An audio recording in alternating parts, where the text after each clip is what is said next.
unuttırsan yarın keldi yanımga shirin so'zini qilib o'tsal diye canımga shirin so'zini qilib o'tsal diye canımga güler canı vereyim dildim aramasını güler canı vereyim dildim aramasını yarın nimsaliga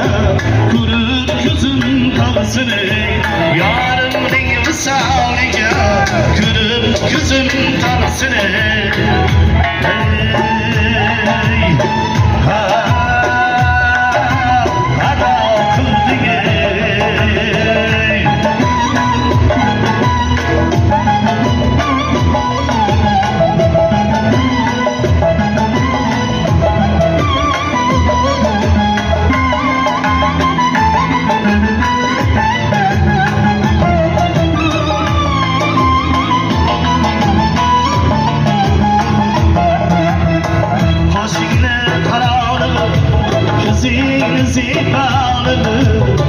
Kaşını karanlığı,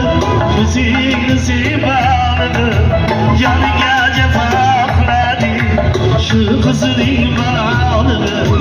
yanıga cefakladı şu kızının banalığı kara kara kaşlığın uzun uzun saçlığın